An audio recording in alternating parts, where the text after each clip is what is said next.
Hello friends, welcome to house of solutions. दोस्तों, जैसा कि सीरीज के पिछले वीडियो में हमने डायरेक्टिव्स के बारे में देखा कि डायरेक्टिव्स क्या होता है एंगुलर के अंदर, वो भी एंगुलर 18 के अंदर।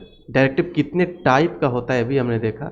तो हमने देखा कि एक कंपोनेंट डायरेक्टिव होता है, एक स्ट्रक्चरल डायरेक्टिव होता है और एक एट्रीब्यूट डायरेक्टिव होता है। कंपोनेंट डायरेक्टिव मतलब कंसेप्ट मात्र है, मतलब किसी कंपोनेंट को दूसरे कंपोनेंट में यूज कर लेते हैं तो कंपोनेंट डायरेक्टिव क्रिएट होता है। उसके बाद आता है स्ट्रक्चरल डायरेक्टिव, जिसमें हमने देखा कि तीन तरीके का डायरेक्टिव होता है। स्ट्रक्चरल डायरेक्टिव में होता है इफ, फॉर और स्विच।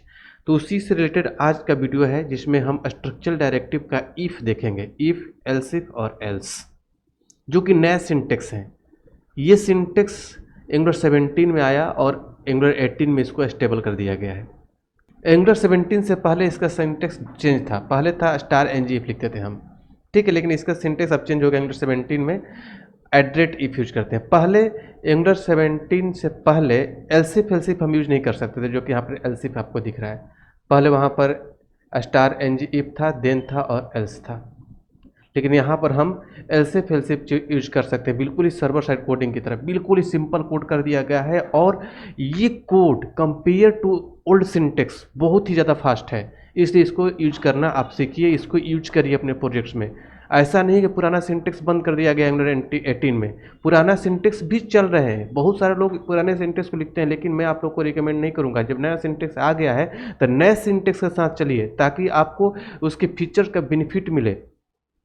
ये सिंटेक्स लिखेंगे तो पुराने सिंटेक्स से फास्ट काम करेगा और सिंपल भी है, ज़्यादा कोड नहीं लिखना है। सिंपली हम इसको कोड को हम लिख लेते हैं और एग्जीक्यूट कर लेते हैं। तो चलिए लिए चलता हूँ आप लोगों को प्रोजेक्ट में। उससे पहले थोड़ा सा थ्योरेटिकली हम देख लेते हैं इफ़ क्या करता है। देखिए, इफ़ को यूज करके हम किसी कंडीशन के बेस पर किसी डेटा को दिखाते हैं या हाइड करते हैं, ठीक है। तो एड्रेट जो इफ़ है, इफ़ दो वैल्यू पर काम करता है, तो ट्रू या फॉल्स।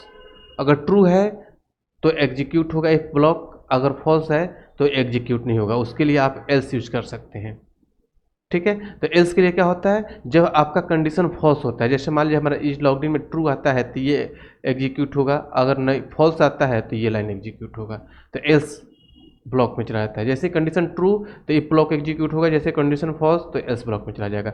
कभी कभी मल्टीपल कंडीशन को चेक करने की जरूरत आती है, तब हम एल्स एल्सिफ यूज करते हैं। जैसे कंडीशन ट्रू हुआ, फॉल्स हुआ तो ये एग्जीक्यूट नहीं होगा, फिर अगला कंडीशन चेक कर, अगर ये ट्रू है तो ये दिखेगा, नहीं ट्रू है तो फिर ये दिख जाएगा। मतलब मल्टीपल कंडीशन को जितना ज़्यादा जरूरत है आप लोगों को उतना कंडीशन आप लगा सकते हैं एल्सिफ एल्सिफ एल्सिफ लगाकर, वो भी HTML पर विद हेल्प ऑफ डायरेक्टिव। ये सर्वर साइड कोडिंग में इजीली हम कर लेते हैं, लेकिन डायरेक्टिव में ऐसा पॉसिबल नहीं था एलसिफ एल्सिफ यूज करना। ये एंगुलर 17 से आ गया है, जिसके चलते हम एल्सिफ एल्सिफ यूज कर लेते हैं, वो भी HTML पर। तो चलिए हम इसका एग्जाम्पल करेंगे तो और भी आपका पिक्चर क्लियर होगा। इस एग्जाम्पल को अच्छे से आप प्रैक्टिकल करिएगा, वीडियो को रोक रोक के, और आप भी साथ साथ प्रैक्टिकल करिए। जो डाउट हो तो कोड से इसके मैच करिए, उससे भी क्लियर नहीं होता है तो कमेंट करिए और पूछिए। चलिए ये चलता हूँ आप लोगों का प्रोजेक्ट में। तो ये वही प्रोजेक्ट है जिसमें हम लोगों ने पिछले वीडियो में एग्जाम्पल किए थे। तो देखिए, हमारा ये HTML का पेज है। सपोज करिए कि हमारे पास एक डिव है और इसमें लिखा हुआ हेलो वर्ल्ड। अच्छे से इस एग्जाम्पल को समझिए, डिफरेंस क्या होता है। सबसे पहले हम पुराने सिंटेक्स को समझते हैं, पुराना सिंटेक्स क्या था। लेकिन उससे पहले ये भी समझिए कि हमें अगर इस डिव को हाइड करना है तो अगर हमें डायरेक्टिव नहीं यूज करना है, नॉर्मली HTML यूज करते हैं, तो हम क्या करते हैं, यहाँ पर विजिबल फॉल्स या डिस्प्ले नन कर देते हैं। जिसके चलते क्या होता है कि ये डेटा हमारे ब्राउजर पर नहीं दिखता है, लेकिन आप जाकर डोम में देखिएगा, राइट क्लिक करके इस पर टिलमेंट करके, तो डोम में ये डेटा रहेगा। मतलब कि नॉर्मली आप हाइड करते हैं तो बस ब्राउजर पर नहीं दिखता है, लेकिन डोम को वो लाइट वेटेड नहीं करता है, डोम में स्पेस बना के रखता है, वहाँ पर चेंज करके डेटा को दिखा भी सकते हैं। लेकिन जैसे ही आप डायरेक्टिव से किसी डेटा को हाइड करते हैं तो डोम से भी रिमूव हो जाएगा। अगर दिखाएंगे तो ऐड हो जाएगा, हाइड करेंगे तो रिमूव हो जाएगा। डोम को भी लाइट वेटेड करता है डायरेक्टिव। जैसे मान लीजिए पुराना सिंटेक्स ये है, देखिए ये पुराना सिंटेक्स है स्टार एन जी इफ। अभी हम नए सिंटेक्स की बात करेंगे, बस एक एग्जांपल मैं आप लोग पुराने सिंटेक्स में दिखा रहा हूँ ताकि कंपेयर करके देख लें कि पुराना सिंटेक्स क्या था, अब नया सिंटेक्स कितना ईजी हो गया है। तो अगर देखिए कोई भी इफ है, चाहे सर्वर साइड कोडिंग हो, चाहे डायरेक्टिव हो, चाहे नया सिंटेक्स कोई भी हो, दो ही वैल्यू पर काम करता है, ट्रू और फॉल्स, मतलब बुलियन वैल्यू पर काम करेगा। ट्रू आपने लिख दिया तो ये डेटा दिखेगा, अगर आपने यहाँ पर फॉल्स लिख दिया तो ये डेटा नहीं दिखेगा, ठीक है। तो कहने का मतलब ये है कि ये ट्रू और फॉल्स पे काम करे। जरूरी नहीं कि आप स्टैटिक यहाँ पर डाटा डाल दिए ट्रू और फॉल्स, आप इसको टीएस फाइल से भी लेके आ सकते हैं, अभी वो भी हम देखेंगे। तो इससे पहले आप इसको देखिए, अगर हमने इसको लिख दिया तो यहाँ पर फॉल्स, ठीक है। तो अब यहाँ पर ये बोल रहा है कि स्टार एन जी इफ को यूज करने के लिए आपको कॉमन लाइब्रेरी को यूज करना होगा। क्यों? क्योंकि ये पुराना सिंटेक्स है, ठीक है। ये क्या है? पुराना सिंटेक्स है। पुराने सिंटेक्स को अगर आप यूज करना चाहते हैं तो आपको एक अलग से मॉड्यूल इंपोर्ट करना होगा। यहाँ पर आप लिखेंगे यहाँ पर कॉमन मॉड्यूल, तब ये पुराना सिंटेक्स चल जाएगा। देखिए एरर हट गया।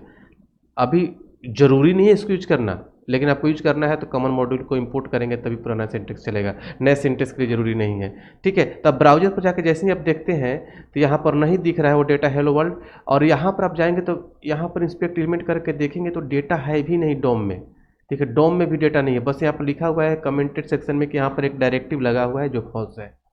मतलब अगर वहाँ पर यहाँ पर 200 लाइन का भी कोड होता तो डोम से रिमूव हो चुका रहता। और जैसे ही हम ट्रू लिखेंगे, ट्रू, तो क्या हो जाएगा? डेटा दिख जाएगा। देखिए डेटा दिख गया और डोम में भी ऐड हो जाएगा।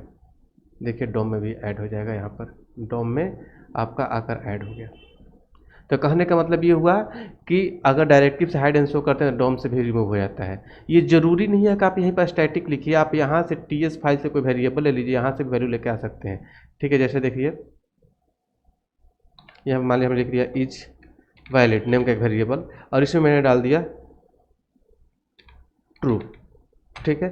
तो हम इसको भी डाल सकते हैं यहाँ पर। जैसे मान लिया हमने एक अलग से ले लिया दूसरा, चलिए मैं इसको रहने देता हूँ, एक डिव ले लिया मैंने, डिव, और लिख दिया मैंने, या फिर मैंने लिख दिया डेटा इज वैलिड, ठीक है। और यहाँ पर मैं लिख दूंगा अगर स्टार एन जी इफ, और कैमल केस में होता है, ध्यान रखिएगा पुराना सेंटेंस, और यहाँ पर लिख दूँ मैं इज वैलिड। जो ये वेरिएबल है, इस वेरिएबल का केस सेंसिटिव होता है, इसको कॉपी करके यहाँ लाइए, ठीक है। और यहाँ पर आपने लिख दिया तो ये डेटा ब्राउजर में जाकर लोड हो जाएगा। ट्रू है वहाँ पर दिख गया, और यहाँ पर भी आपका डेटा इज वैलिड आ गया। जैसे ही यहाँ पर मैं फॉल्स कर दूंगा, मतलब टीएस फाइल से हैंडल होने लगा, डायनेमिक हो गया, ये फॉल्स कर दूंगा और डेटा नहीं दिखेगा। ब्राउजर पे चलेंगे, देखिए डेटा इज वैलिड नहीं दिख रहा है, और यहाँ से भी रिमूव हो गया, यहाँ से डेटा गायब। क्यों? बता रहा है कि यहाँ पर डायरेक्टिव लगा हुआ है। ये है पुराना सिंटेक्स। अब इसी चीज़ को नए सिंटेक्स में अगर आप यूज करते हैं तो बहुत ईजी है। जैसे नए सिंटेक्स में मैं एक अलग से वेरिएबल लेता हूँ, ये जो लॉग्ड इन करता हूँ, लॉग्ड इन, और इसमें मैं डालता हूँ क्या, कुछ भी अगर आप डाल लीजिए। यहाँ पर मान लीजिए हमने डाल दिया ट्रू, ठीक है। और यहाँ पर मैं एक वेरिएबल लेता हूँ, इसको बंद करता हूँ, कमेंट कर देता हूँ, और यहाँ पर मैं लेता हूँ @if। ये नया सिंटेक्स है, बिल्कुल ही सर्वर साइड कोडिंग की तरह। @if लिखा, ब्रैकेट के अंदर लिखिए वो वेरिएबल, जो वेरिएबल है जिस तरीके से हम सर्वर साइड करते हैं, ठीक है। इसको हमने कॉपी किया, कॉपी करके यहाँ पर लिखेंगे, और करली ब्रैकेट बिल्कुल सेम इसी तरीके से हम सर्वर साइड लिखते हैं, बस @ हमें लगाना है यहाँ पर। अगर इस आप लोगों में कोई .NET डेवलपर होगा तो आप लोग देखते होंगे जिस तरीके से MVC में कोड लिखते हैं उसी तरीके से यहाँ पर लिखा जा रहा है, ठीक है। तो देखिए यहाँ पर हम जैसे ही लिख देंगे यहाँ पर यूजर इज लॉग्ड इन, ठीक है। देखिए ये दिख जाएगा, यहाँ पर ट्रू मिलेगा और ये दिख जाएगा ब्राउजर में। देखिए यूजर इज लॉग्ड इन, और यहाँ पर आप डायरेक्टिव में देखेंगे तो यही बताएगा कि यहाँ पर डायरेक्टिव लगा हुआ है, बस कंटेनर है और यहाँ पर दिख रहा है। मतलब कि क्या हो गया, यूजर इज लॉग्ड इन, ये बता रहा है कि यहाँ पर कुछ लगा हुआ है, कंटेनर है कुछ। लेकिन जिस तरीके से वहाँ पर लिखा हुआ रहा था कि ng if ट्रू फॉल्स, वो सब नहीं देगा, बस सिर्फ कंटेनर लिखा हुआ आएगा। दूसरा चीज़ कि अगर हम इसको डायनेमिक करना चाहें, अगर मान लीजिए हमें यहाँ से फॉल्स कर दिया तो कुछ नहीं दिखेगा, फॉल्स कर दिया हमने तो कुछ नहीं दिखेगा। देखिए कुछ नहीं दिख रहा है और डोम से भी गायब हो गया। तो चलिए मैं एक अच्छा सा एग्जांपल करके आप लोग को दिखाता हूँ। यहाँ पर मैं क्या करता हूँ, इसको कमेंट करता हूँ और भी अच्छे से पिक्चर क्लियर हो जाएगा। कमेंट, इसको कमेंट कर दिया हमने, यहाँ पर ले लिया हमने बटन लॉगिन, और एक और बटन लेता हूँ मैं लॉग आउट, ठीक है। और दोनों पर मैं क्या करता हूँ, क्लिक इवेंट फायर करता हूँ, क्लिक, ठीक है। यहाँ पर लिखता हूँ लॉगिन, यहाँ पर लिखता हूँ लॉग आउट, और भी अच्छे से आप लोगों को समझ में आ जाएगा। और यहाँ पर लिखता हूँ लॉग आउट। ठीक है, यहाँ पर दो डिव लेता हूँ, या डिव ना लेकर हम एड्रेट भी ले सकते हैं ऐसे डायरेक्टली। डिव को बाहर लगाइए, आप बी ब्लॉक में लिख लीजिए। मैं यहाँ पर लिखता हूँ इफ़, ठीक है, और इसी वेरिएबल को लेकर चलता हूँ। कॉपी किया हमने, अगर इसमें ट्रू है तो क्या होगा, बी के अंदर यूजर लॉग्ड इन, ठीक है, और नहीं तो यहाँ पर मैंने एड्रेट इफ लगाया और नॉट लगा दिया इज लॉग्ड इन। मतलब कि अगर ट्रू है तो ये दिखेगा, और ट्रू के फॉल्स रहेगा तो ये नहीं दिखेगा। ठीक है, यहाँ पर लिख देते हैं। अभी हमने एल्स यूज नहीं किया, एल्स यूज करके दिखाएंगे इसी वीडियो में, एल्स इफ यूज करके दिखाएंगे इसी वीडियो में। अभी केवल इफ यूज कर रहे हैं, user is not logged in. ठीक है, तो मतलब ये फॉल्स पे काम करेगा। अब इन दोनों को मैं जैसे ही क्या करूँगा, यहाँ पर टी एस फाइल पर डिफाइन कर दूंगा। यहाँ पर इसमें क्या करूँगा, इज लॉग्ड इन के अंदर ट्रू डाल दूंगा। ठीक है, और यहाँ पर इसको लेकर आऊँगा कॉपी करके, और यहाँ पर क्या करूँगा, इज लॉग्ड इन के अंदर फॉल्स डाल दूंगा। अब देखिए, ड्राई रन करके देखिए क्या हो रहा है कि जैसे इस पर क्लिक करूँगा मैं, स्क्वायर ब्रैकेट लग गया, सॉरी, फॉल्स।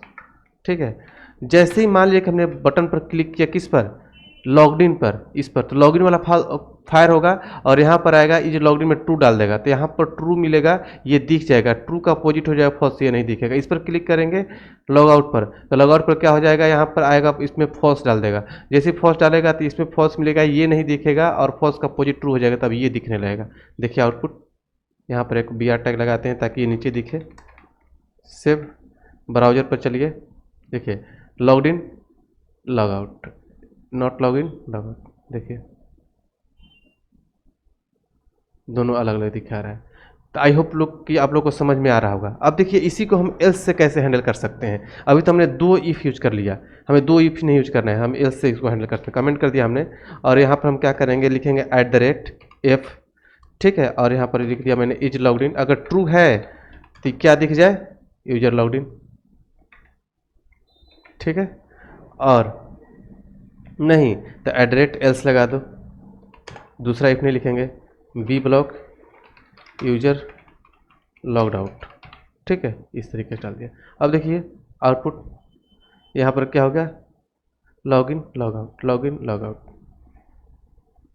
क्लियर, मतलब कि आपने यहाँ पर पहले वाले एग्जांपल में केवल इफ यूज किया, और यहाँ पर आपने एस लगा लिया। अब यहाँ पर फॉल्स हो रहा था तो ये दिख रहा था, अब यहाँ पर फॉल्स पर एस ब्लॉक एग्जीक्यूट हो रहा है। अब एक एग्जांपल और भी देख लीजिए, जिसमें कि हम एलसिफ एलसिफ यूज कर लेते हैं। ठीक है, ताकि और भी आपका कंसेप्ट क्लियर हो जाएगा कि एलसिफ एलसिफ हम कैसे यूज करते हैं। ठीक है, सपोज करिए कि हमारे पास एक वेरिएबल है, यहाँ पर एक वेरिएबल ले लेते हैं एज, और इसमें मैंने डाल दिया, मान लीजिए कि 30, कुछ भी डाल लीजिए, सेव कर दिया। और यहाँ पर हम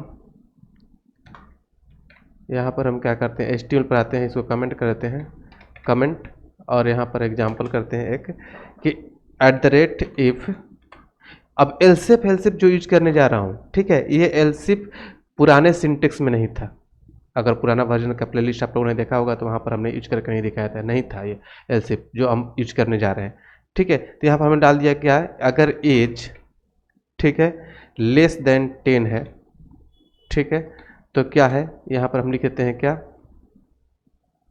यहाँ पर हम लिख लेते हैं कि बी टैग के अंदर, सॉरी, यहाँ पर बी, ठीक है, और यहाँ पर लिख लेते हैं यू आर चाइल्ड, कुछ भी लिख दीजिए, ऐसे ही बस दिखाना है मुझे यहाँ पर।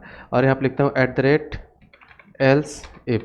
ठीक है, अगर आपका एज जो वेरिएबल है एज अगर 10 से बड़ा है, एंड और एज जो है लेस देन है 45। ठीक है, तो यहाँ पर लिख देते हैं बी यू आर यंग, कुछ भी लिख लीजिए।